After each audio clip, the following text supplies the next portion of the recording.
Hello बच्चों, स्वागत है आपका हमारे YouTube channel ancient Gurukul Ayodhya. मैं ऋषिका आ गई हूँ ज्योग्राफी के चैप्टर 2 को लेकर, जिसका नाम है ग्लोब, लैटिट्यूड्स एंड लॉन्ग। सबसे पहले जो ये हमारा चैप्टर ये बहुत ही ज़्यादा इम्पोर्टेंट है एग्ज़ाम पॉइंट ऑफ व्यू से। और दूसरी बात तो ये जो चैप्टर है इसमें बहुत सी ऐसी नॉलेज है जो हमें आगे स्टडी के लिए हेल्प करेंगी। तो सबसे पहले अगर हम चैप्टर के नेम को देखते हैं तो इसमें ही बहुत सारी इन्फॉर्मेशन, इसके नेम में ही बहुत सारी इन्फॉर्मेशन छुपी हुई है। चैप्टर का नेम है लैटिट्यूड एंड लॉन्गिट्यूड। लैटिट्यूड और लॉन्गिट्यूड में आप क्या ऐसी डिफरेंसेस हैं जिनको आप जानते हैं? बिकॉज ये दोनों वर्ड कुछ सिमिलर लग रहे हैं और ऐसा लग रहा है कि ये दोनों एक दूसरे के अपोजिट होंगे। और इससे जो रिलेशन ग्लोब से इससे क्या है भाई? ग्लोब के साथ इसका नाम लिखा है लैटिट्यूड एंड लॉन्गिट्यूड, तो इससे कोई तो रिलेशन होगा ही। तो लैटिट्यूड का मतलब होता है एक ऐसी लाइन जो हमारी लेटी हुई हो। अगर मैं सिंपल वर्ड में अगर आपको डिफाइन करूं तो लैटिट्यूड का मतलब होता है एक ऐसी लाइन जो लेटी हुई हो। ओके, अगर मैं आपको एक ट्रिक बताऊं तो लॉन्ग जो होगा वो लॉन्गिट्यूड होगा, ठीक। और जो लैटिट्यूड है वो लैटी मतलब मीन्स लेटा हुआ होगा, हॉरिजेंटल होगा। और जो लॉन्गिट्यूड होगा वो लॉन्ग होगा, वर्टिकली होगा। तो इससे तो आप कंफ्यूज, अब मुझे तो नहीं लगता कि लाइफ में होंगे कि लैटिट्यूड का मतलब होता है ऐसी लाइन जो लेटी हुई हो, लॉन्गिट्यूड का मतलब हो जो ऐसी लाइन जो लॉन्ग हो और वर्टिकल हो, ठीक। जो लैटिट्यूड है वो हमारी क्या है, ईस्ट टू वेस्ट, एक लाइन है ऐसी जो ईस्ट टू वेस्ट जाती है। एंड जो लॉन्गिट्यूड है वो नॉर्थ टू साउथ जाती है, ठीक।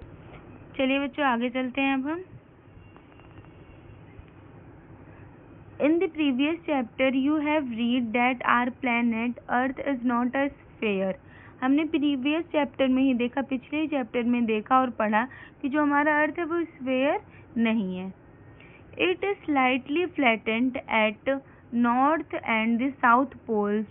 ये क्या है, पिचका हुआ है हमारे नॉर्थ और साउथ पोल की तरफ। ये हमारा नॉर्थ पोल हो गया एंड जो हमारे साउथ नॉर्थ पोल है ये। And bulk in the medium, और मीडियम मीन्स बीच में ये क्या है, फूला हुआ है। Can you imagine how it looks? क्या आप कभी इसके लुक के बारे में कभी आप इमेजिन कर सकते हैं कि ये कैसा दिखता होगा? You may look at a globe carefully in your classroom at to get an idea. आपने कभी अपने क्लासरूम में जो ग्लोब रखा होगा उसको ध्यान से देखा है? और क्या इससे आपने इस ग्लोब को अर्थ से कंपेयर किया है कि कैसा कैसा होगा उसका model? Globe is a true model miniature form of the earth. जो ग्लोब है वो एक ट्रू मॉडल है, मिनिएचर फॉर्म है अर्थ का। मीन्स अगर आप ग्लोब को देख लेते हो मीन्स आपने एक फोटोकॉपी देख ली अपने अर्थ की। ग्लोब्स में be of varying size and types, big ones which can not be carried easily. और जो ग्लोब है वो साइज पे वेरी कर सकती है और टाइप पे भी वेरी कर सकती है। और मीन्स कि ग्लोब अलग अलग साइज के आते हैं मार्केट में, उसके टाइप भी अलग अलग होते हैं। पर जो बिग रहता है, big ones which can not be carried easily, पर जो बड़ा एक ग्लोब रहता है उसको हम अच्छे से कैरी नहीं कर सकते अपने स्मॉल पॉकेट में। एंड ग्लोब लाइक्स बैलून, और ग्लोब को एक बैलून के शेप में हम जब भी देखते हैं तब देखते हैं, ठीक। Which can be inflated and are handy and carried with ease. ये एक फ्लैटेंड हो सकता है और क्या है कि इसको हम ताकि हाथ में ले सके और इजीली कैरी कर सके। The globe is not fixed, जो ग्लोब रहता है वो कभी फिक्स नहीं रहता है। It wheel in is rotated, वो हमें सॉरी यहाँ पे एक लाइन मिस हो गई। It can be rotated the same way as a top spin और a potter wheel is rotated. ये एक स्पिन के तरीके घूमता रहता है, टॉप स्पिन के तरीके। टॉप एक सेकंड में आपको ग्लोब का स्ट्रक्चर दिखाती हूँ। देखिए ये एक स्पिन यहाँ पर है, एक स्पिन यहाँ पे, तो ये जो टॉप स्पिन है इसी पे ऐसे ऐसे ये ग्लोब घूमता है, ठीक। और इसको दूसरी चीज़ से किससे कंपेयर किया गया, किसके तरीके ये लगता है, और ये प्रोटर व्हील इज रोटेटेड, एक ऐसा व्हील जो एक किसी हैंडल पे रुका हो और उस पे वो घूमता रहे। On the globe countries, continents and ocean are shown in their correct size. जो ग्लोब है उसमें ग्लोब पर जितनी भी कंट्री हैं, हमारे कॉन्टिनेंट्स हैं और जितने भी ओशन हैं, वो सारे करेक्ट साइज में हमें दिखते हैं।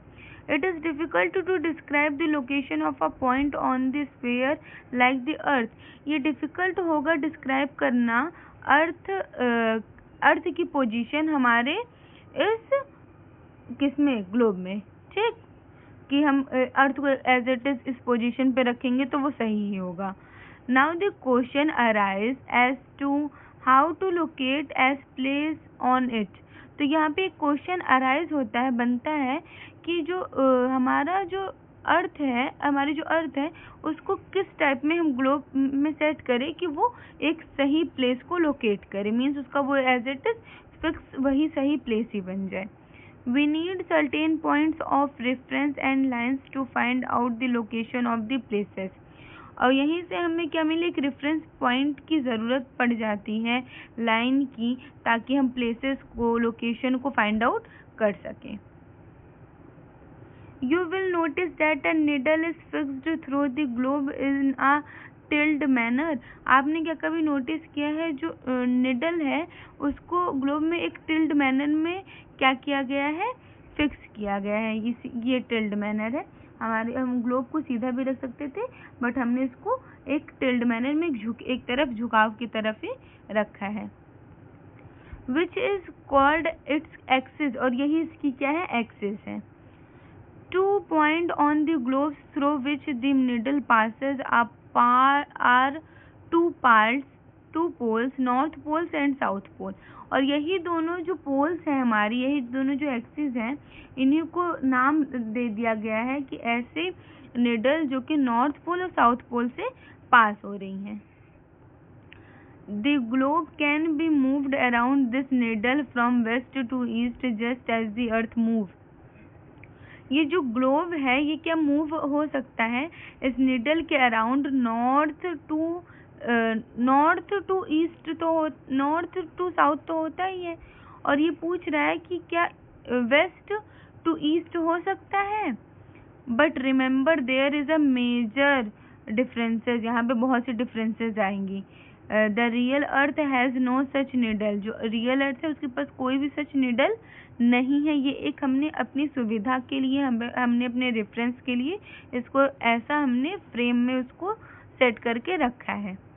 It moves around it axis, वो अपने एक्सिस के अराउंड घूमती है। Which is an imaginary line, वो एक इमेजिनरी लाइन है। Another imaginary line running on the globe divides it into 2 equal parts। और जो दूसरी इमेजिनरी लाइन है वो ग्लोब में डिवाइड होती हैं 2 इक्वल पार्ट में। This line is known as the equator, और उसी लाइन को इक्वेटर कहते हैं। समझिए, एक ये हमारी अर्थ है, इसने अर्थ को दो इक्वल पार्ट में डिवाइड कर दिया, तो ये हमारा क्या हो गया, ये हमारा हो गया इक्वेटर, ठीक। The northern half of the earth is known as the north hemisphere and the southern half is known as the southern hemisphere। जो पार्ट हमारा नॉर्थ में जाएगा, जो पार्ट हमारा साउथ में जा रहा है, जो पार्ट हमारा आधा नॉर्थ में चला गया उसको हम नॉर्थन हेमिस्फीयर कहेंगे, और जो हमारा पार्ट साउथ में चला आया उसको हम साउथर्न हेमिस्फीयर कहेंगे। हेमिस्फीयर इसलिए कहा जा रहा है, हेमी मतलब आधा, स्फीयर मतलब circle. They are both half हार्स, ये आधे आधे टुकड़े हैं। Therefore the equator is an imaginary circular line, इसीलिए जो इक्वेटर है वो एक इमेजिनरी सर्कुलर लाइन है। And is a very important reference point two locate places on the earth, और ये एक बहुत इंपॉर्टेंट रेफरेंस पॉइंट है जिससे हम अर्थ की प्लेसेस को लोकेट करते हैं। All parallel circles from the equator up to the poles are called parallel of latitudes। और भी जितनी पैरेलल सर्कल्स हैं जो कि इक्वेटर के ऊपर फॉर्म किए गए हैं, उन्हें क्या कहा जाता है, parallel to latitude. Latitudes are measured in degrees, जो लैटिट्यूड है उनको डिग्रीज में मेजर किया जाता है। This is latitude, parallel latitude, और इनको किस में मेजर किया जाता है? डिग्री में मेजर किया जाता है। अब यहीं पर ही हमारा पार्ट 1 कंप्लीट होता है बच्चों। अब हम पार्ट 2 नेक्स्ट वीडियो में पढ़ेंगे। नेक्स्ट वीडियो में हम अपना half of the chapter complete कर लेंगे पार्ट 2 में। तो जैसे ही ये पार्ट 1 हमारा कंप्लीट होता है, नेक्स्ट वीडियो हमारी पार्ट 2 की आएगी। तो आप लोग अच्छे से पढ़िए और चैप्टर को रिवाइज करते रहिए, ताकि आपको कोई भी आगे चल के प्रॉब्लम फेस ना करनी पड़े और रिवीजन आपका अच्छे से होता रहे। हम छोटी छोटी वीडियो इसलिए बनाते हैं ताकि आपको भी पढ़ने में ज़्यादा टाइम ना लगे और आपको अच्छे से समझ में भी आ जाए, लाइन बाय लाइन, बहुत ज़्यादा बोरिंग आपको ना फील हो। तो ठीक है, अब मिलते हैं नेक्स्ट वीडियो में। जाते जाते चैनल को सब्सक्राइब करिए, वीडियो को लाइक करिए और अपने फ्रेंड्स के साथ शेयर कीजिए।